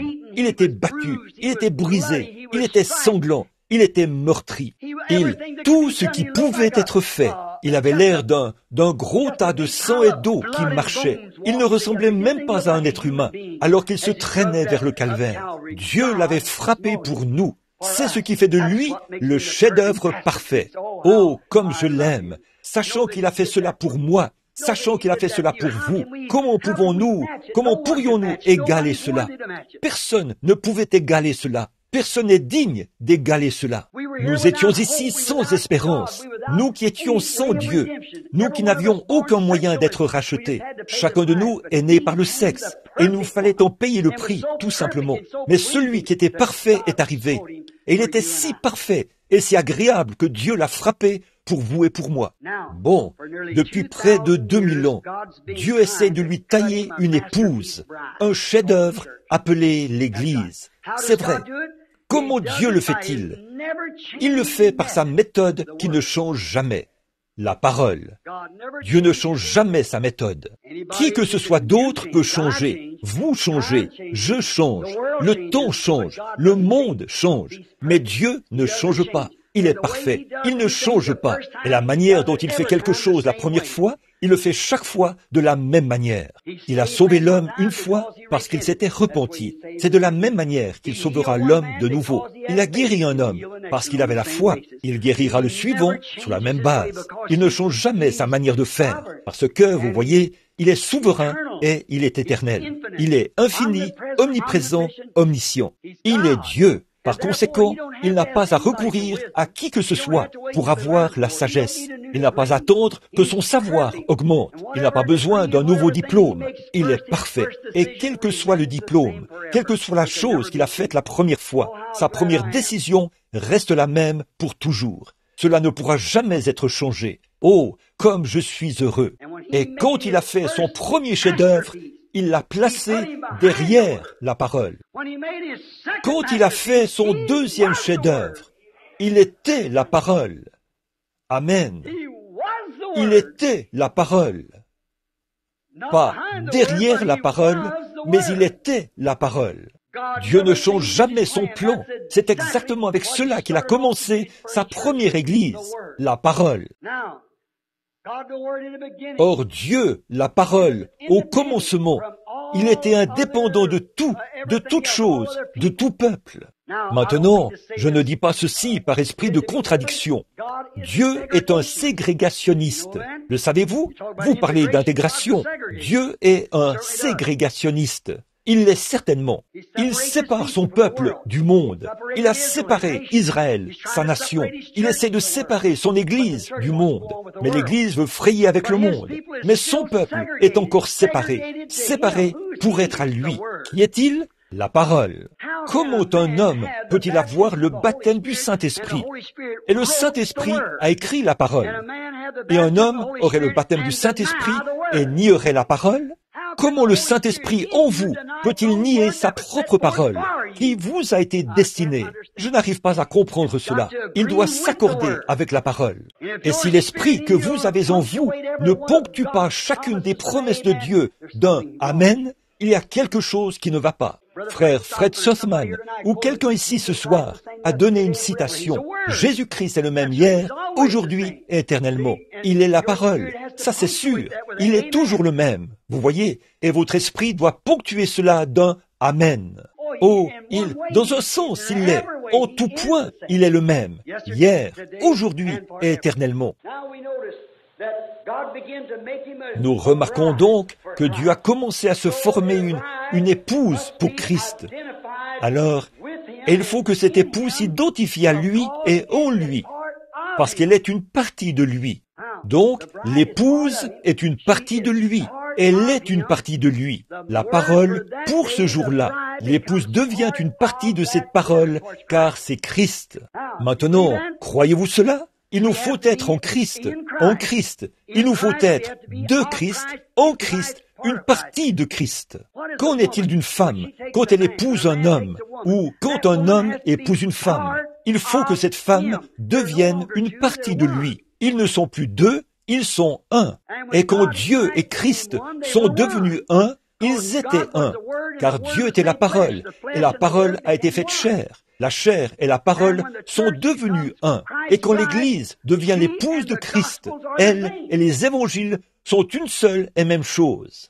Alors, comment pouvez-vous dire, les jours des miracles sont passés? Alors, comment pouvez-vous dire, il n'est pas le même, hier, aujourd'hui et éternellement? Comment pouvez-vous dire, ces choses n'étaient que pour les apôtres, ou les disciples, ou des gens d'une autre époque, alors que vous êtes une partie de lui? Alors qu'il a dit, les cieux et la terre passeront, mais ma parole ne faillira jamais. Qu'en est-il d'Apocalypse 22? Quand il a eu fini d'écrire le livre, il a dit, je déclare que si quelqu'un ajoute un mot ou en retranche un mot, sa part sera retranchée du livre de vie. Comment parviendrons-nous au ciel alors que nous disons, eh bien, je crois ceci, mais je ne crois pas cela? Il vous faut être la parole dans sa plénitude, car vous êtes une partie de lui. C'est ainsi que Dieu essaie de former son Église aujourd'hui, pas par un credo. Et ils essayent de nous imposer cela, les amis. Vous pouvez voir cela venir. L'Écriture est sur la muraille. Avant longtemps, nous formerons une Église mondiale. Et chaque Église sera obligée d'en faire partie ou d'en subir les circonstances. Eh bien, êtes-vous prêts à supporter cela? Vous feriez mieux de ne pas le faire simplement parce que vous pensez que c'est la bonne chose à faire. Vous feriez mieux d'avoir Christ en vous, parce que cette parole est éternelle, et c'est cette parole qui vous ressuscitera. Vous devenez une partie de cette parole. Vous vous identifiez à la parole. Aujourd'hui, vous dites, je suis chrétien. De quelle dénomination faites-vous partie? Eh bien, ça n'a absolument rien à voir avec le christianisme. Il n'y a pas de mal à avoir des dénominations. Je ne suis pas contre ça. Mais vous voyez, c'est ce que les gens sont. Beaucoup de gens disent que je démolis les dénominations, que je leur donne des coups de pied. Ce n'est pas ça. Non, monsieur. Les dénominations, c'est très bien. C'est comme des contrats de travail ou des choses du genre. Mais quand vous vous accrochez à cela et que vous dites « Je suis chrétien parce que je fais partie de telle et telle église », ça ne veut rien dire. Vous devez faire partie de Christ et Christ est la parole. Et bien des fois, ces dénominations sont aussi éloignées de la parole que l'Est est éloigné de l'Ouest. Pour être l'épouse, vous devez vous en tenir à la parole. Si vous êtes dans l'épouse, vous êtes dans la parole, et la parole est en vous, et la parole qui reflétait Dieu à travers Christ reflète le même Dieu à travers vous. Amen. Amen signifie qu'il en soit ainsi. Alors, qu'il en soit ainsi. Je crois que c'est la vérité. Vous devez vous identifier à lui. Eh bien, pour que je sois un véritable et authentique Américain, pour que je sois un vrai citoyen de cette nation, je dois m'identifier à elle. Je dois assumer tout ce qu'elle a jamais été, bon ou mauvais. Il faut que je sois tout ce qu'elle est, bon ou mauvais. Tout ce qu'elle sera, bon ou mauvais.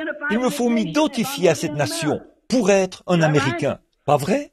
En temps de gloire ou de honte, dans la liberté ou dans la flamme, peu importe ce qu'elle traverse, je dois être le bâtisseur de son immortalité. Je dois me tenir là et faire bloc. Tout ce qu'elle est, je le suis. Tout ce qu'elle a jamais été, je le suis.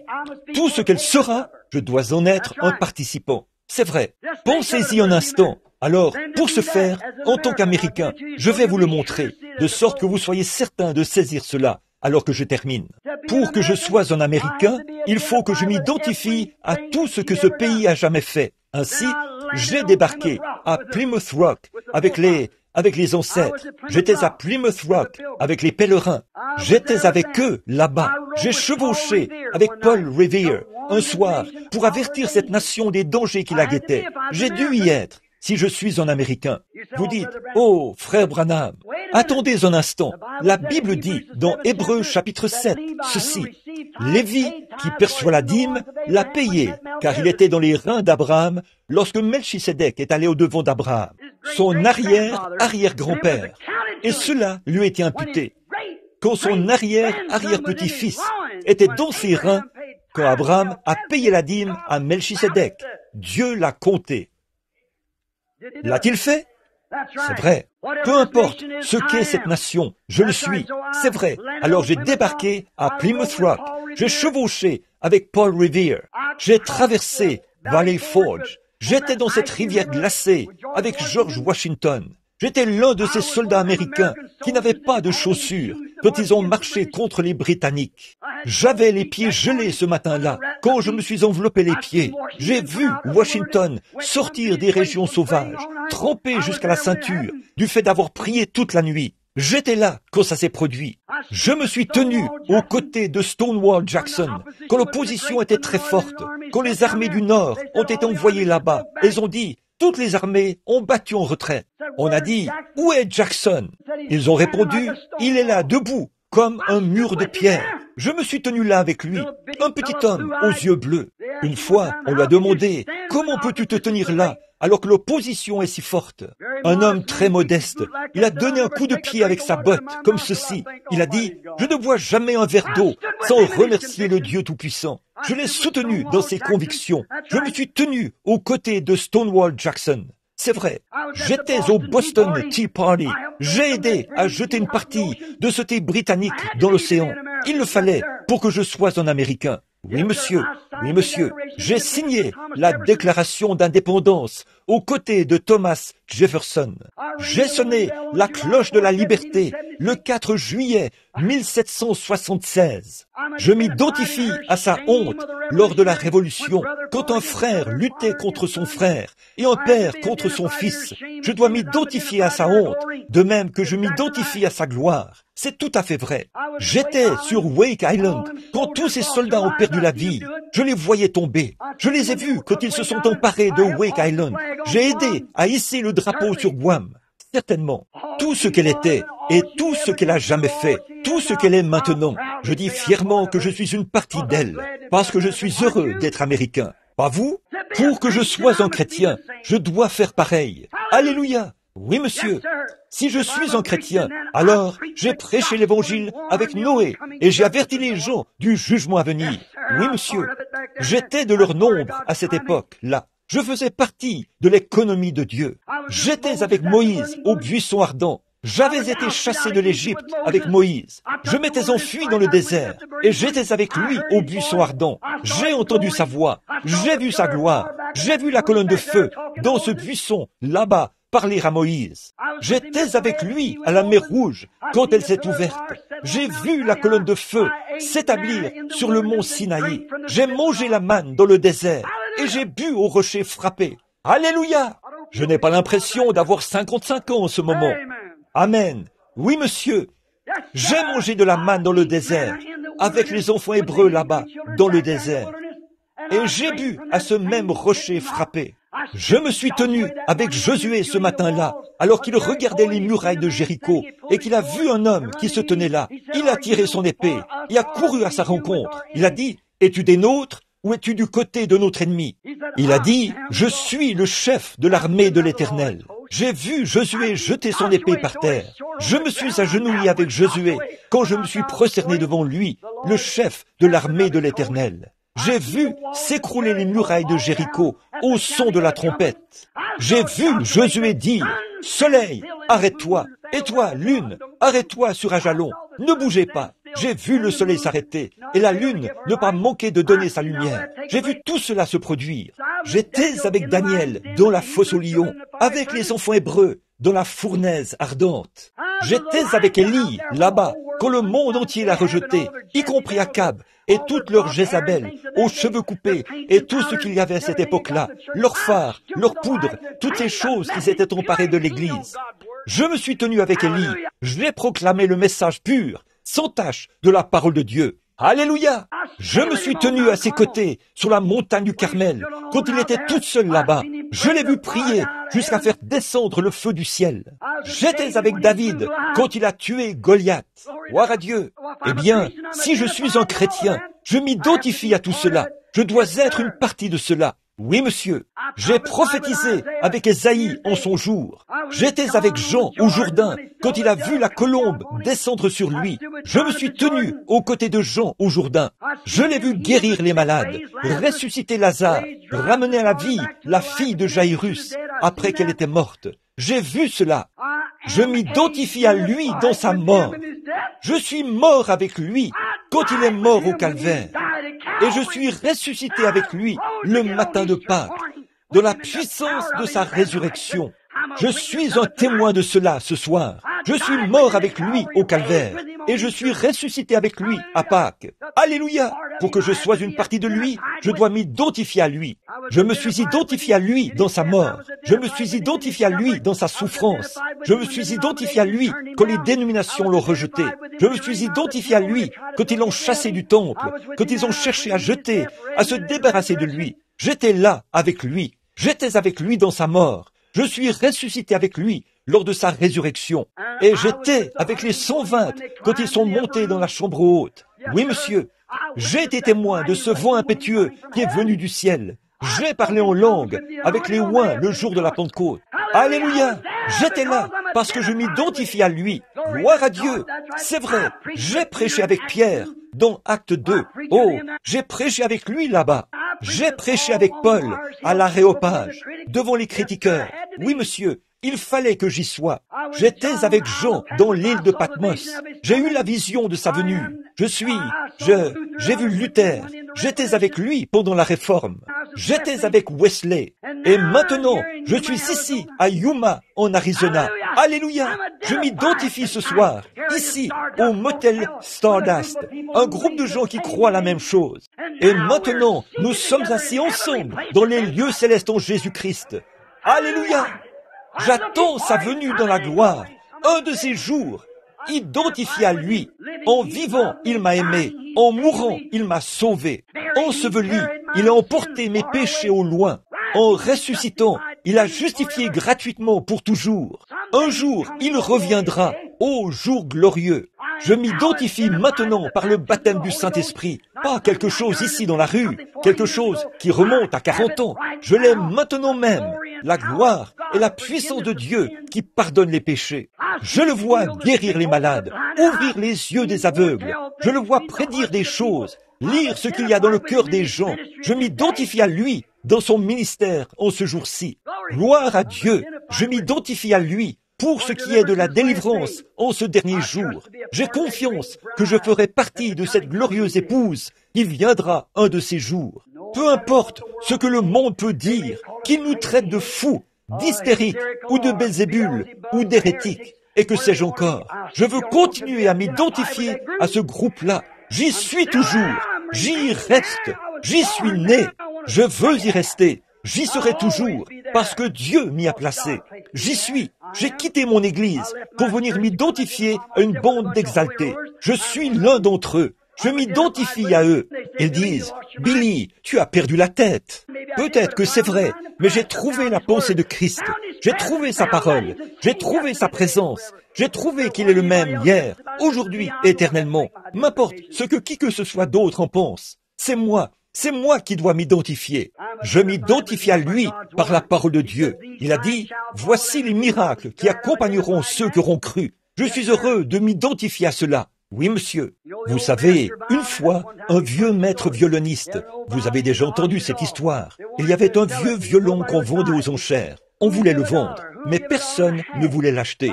On disait, qui veut donner $1? Qui veut donner $1.50? Finalement, une fois, deux fois, $1.50. Finalement, un vieil homme aux cheveux gris qui se trouvait dans l'assistance s'est avancé. Vous connaissez l'histoire. Il l'a ramassé. Il a dit, donnez-le-moi. Il a enduit l'archet de colophane et a joué du violon à quelques reprises. Les gens se sont mis à pleurer. Les larmes ont commencé à couler sur leur visage, comme ça. Et à ce moment-là, le commissaire-priseur a repris le violon et a dit, qui fera une offre? A-t-il dit, $1,000, 2,000, 5,000. Quelle était la différence? Le maître, celui qui le connaissait, celui qui l'avait fabriqué. Il savait comment faire ressortir ce qui y était enfoui.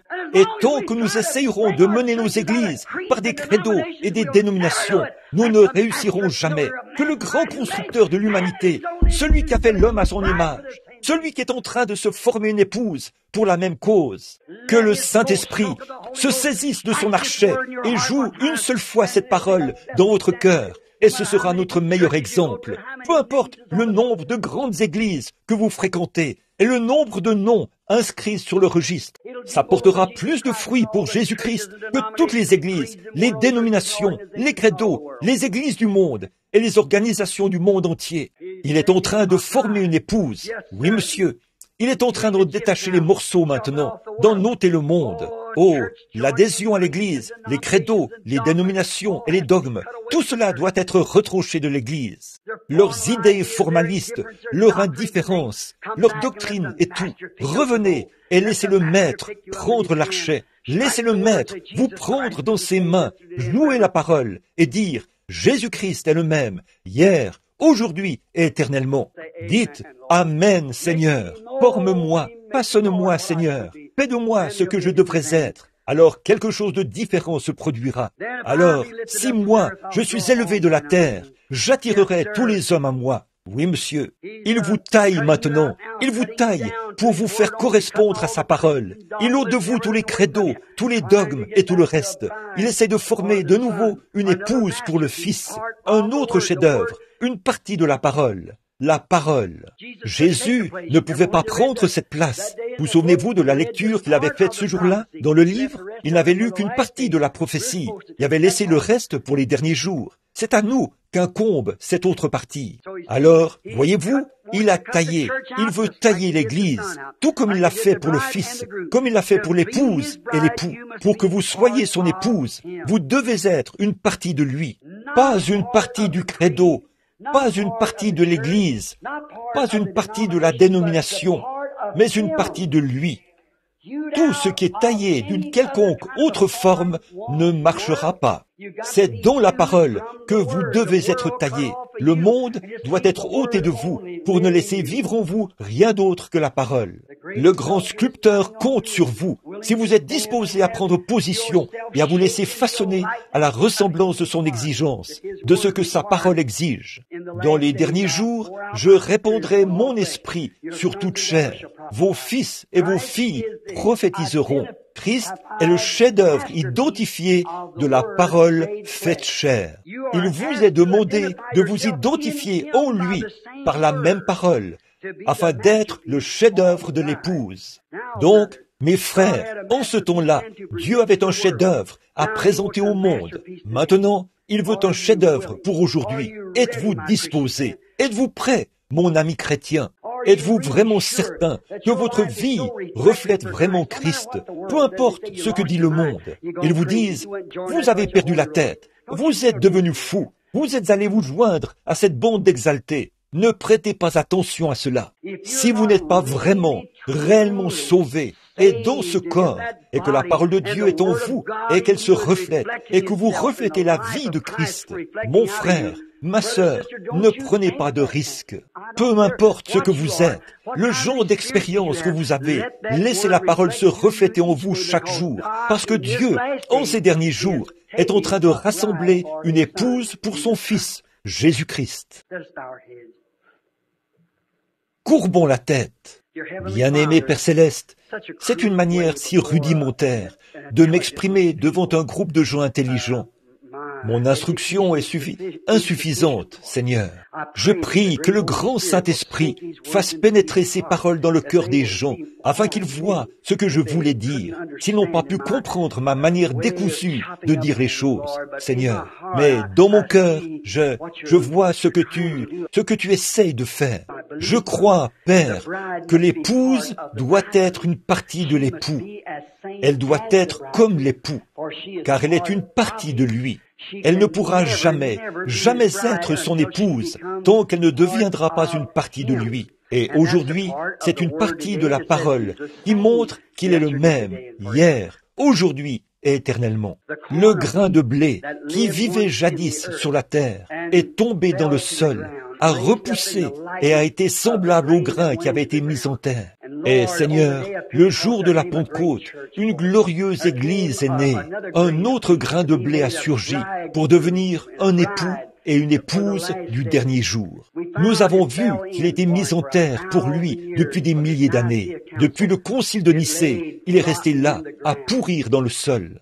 Les critiqueurs ont écrit ce livre, Le Dieu silencieux, qui permettait que de petits enfants meurent, tués par des lions et brûlés. Et les gladiateurs ont martyrisé les chrétiens et les ont brûlés sur le bûcher. Si seulement cet homme avait eu la compréhension spirituelle. Ce blé devait pourrir dans le sol, mais il est de nouveau sorti de terre, pas semblable à ce qu'il était quand il avait été mis en terre. Il avait été mis en terre sous la forme d'un grain de blé, mais quand il est apparu, il avait des pousses, comme le jeune blé qui pousse. Finalement, il a poursuivi sa croissance, de Luther à Zwingli et ainsi de suite, pour finalement aboutir à une aigrette. Cela s'est transformé au jour de Wesley. Ça ressemblait un peu plus au blé, plus que les pousses y ressemblaient. Il est en train de redevenir ce qu'il était.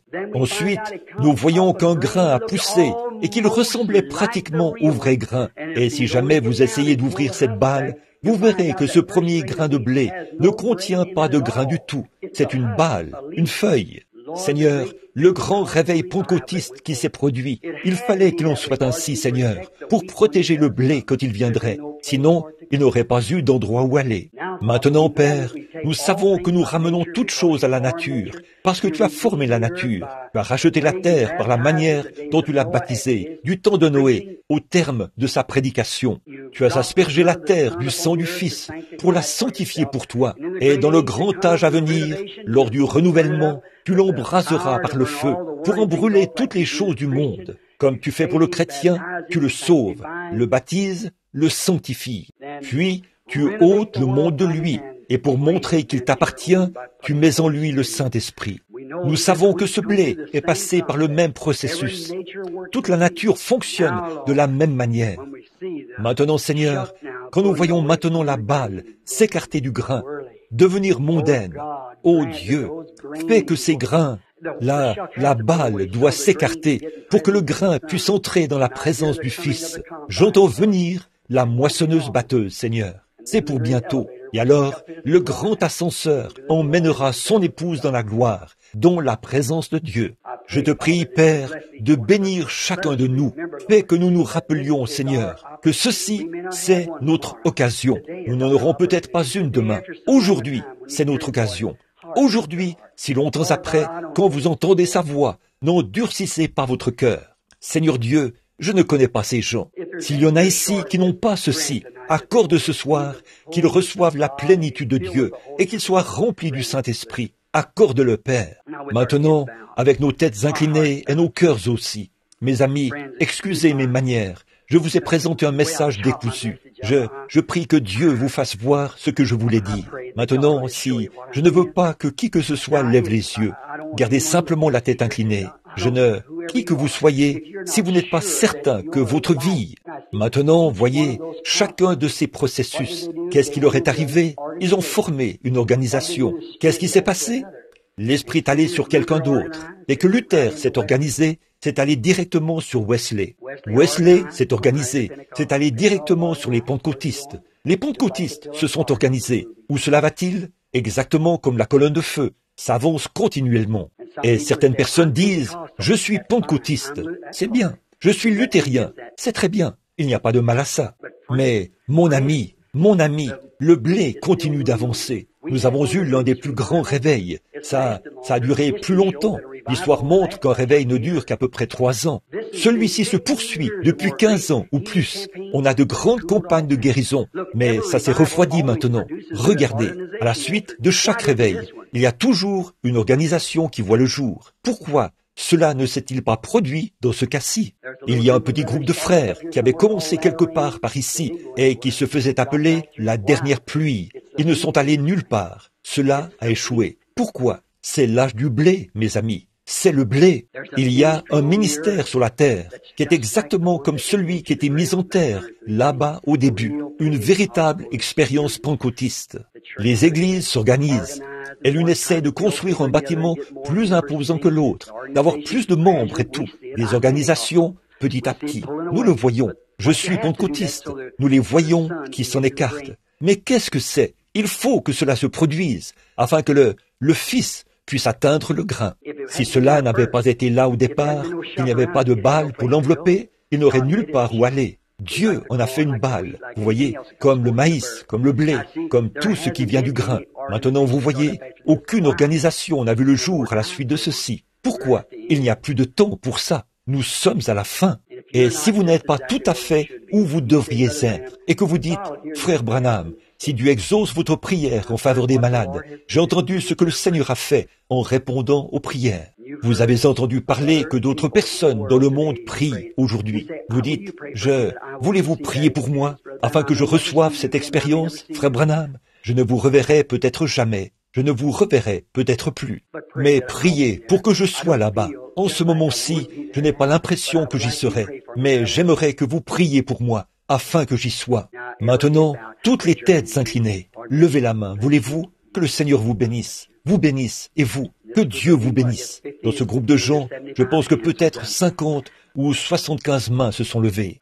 Maintenant, cher Jésus, tu es le juge. Nous ne sommes que les prédicateurs. Je te prie, Dieu bien-aimé, et si je trouve grâce à tes yeux, exauce ma prière. Tu as vu toutes les mains qui se sont levées. Tu sais ce qu'il y a dans leur cœur. Nous croyons qu'ils sont destinés à la vie. Et Satan, tout comme au jour d'Adam, il essaie d'empêcher ce chef-d'œuvre de paraître. Que cela s'arrête ce soir. Puisse le sang de Jésus-Christ contrecarrer cela, et puisse-il paraître devant Dieu comme un chef-d'œuvre. Accorde-le, Père. Puisse-t-il s'identifier à la parole de Christ. Il a dit, si un homme ne naît de nouveau, puisse-t-il recevoir cette expérience de la nouvelle naissance. Puisse-t-il recevoir le baptême du Saint-Esprit, qu'il soit renouvelé, que toutes les choses du monde soient renversées. Ils n'en veulent plus, Seigneur. Débarrasse-les du monde et fais-les paraître comme un chef-d'œuvre devant les gens. Accorde-le, Seigneur, afin que tu sois heureux dans cet âge du temps du jardin, en ces derniers jours, de présenter ton chef-d'œuvre, ces hommes et ces femmes, ces garçons et ces filles qui ont levé la main. Accorde-le, Seigneur. bénis ce réveil qui accourt dans la ville. Je prie au Dieu que tous les hommes et toutes les femmes qui sont dans les parages visitent ce réveil, que chacun d'eux soit rempli du Saint-Esprit et qu'un réveil à l'ancienne mode balaye cette petite ville, ici, au point où des gens de partout viendront. Accorde-le, Seigneur. Accorde-nous ces choses, Père, car nous les demandons au nom de Jésus. Amen. Je l'aime, je l'aime. L'aimez-vous? Vous savez, Paul a dit, si je chante, je dois chanter par l'Esprit. Je me demande, je suis loin d'être un chanteur, mais je me demande si ensemble, nous ne pourrions pas commencer ce chant. Je l'aime. Voulez-vous nous donner la note, sœur? Parce qu'il m'a aimé le premier. Vous l'avez entendu. Combien le savent? Faites voir votre. C'est un de mes vieux chants. J'aime le chanter. Très bien. Maintenant, courbons simplement la tête, fermons les yeux et chantons donc « Je l'aime ».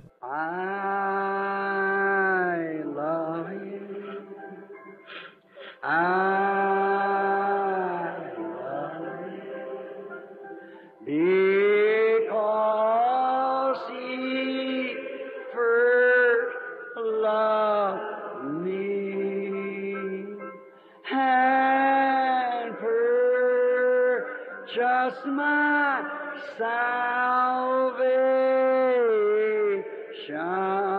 on Calvary Street. Let's hum it. Fredonnons-le. Un jour, des arcs-en-ciel balayeront le ciel. La trompette sonnera. Les morts en Christ ressusciteront. Oh, combien nous le désirerons à ce moment-là. And purchase my salvation on Calvary. That's where he become the masterpiece for us. C'est là que pour nous, il est devenu le chef-d'œuvre. Souvenez-vous-en, tous les chefs-d'œuvre, avant même qu'ils puissent entrer dans le temple de la renommée, ils doivent d'abord passer par la galerie des critiques. Les critiques doivent voir s'il y a des critiques à formuler là-dessus. Mais quand ils supportent la critique, alors on le place dans le temple de la renommée. Le Fils de Dieu a essuyé les critiques de toutes les organisations, les dénominations, même jusqu'à Pilate qui a dit « Je ne trouve en lui aucun crime ». Judas a dit « J'ai trahi le sang innocent ». Puis Dieu l'a ressuscité et il se tient dans le grand temple de la renommée aujourd'hui, à la droite de Dieu, pour intercéder. Ne voulez-vous pas le rejoindre là-bas? Ne voulez-vous pas faire partie de cela? Vous le pouvez, vous y êtes conviés. Pendant que nous chantons ce cantique, pourquoi ne pas en parler avec lui maintenant? First love me and purchase my salvation on Calvary Street. Pendant que nous le chantons à nouveau, j'aimerais que vous serriez la main de quelqu'un en face de vous maintenant, de l'autre côté de la table. Dites que Dieu vous bénisse, amis chrétiens, que Dieu vous bénisse. Priez pour moi, que chacun de vous le fasse maintenant, alors que nous le chantons de nouveau.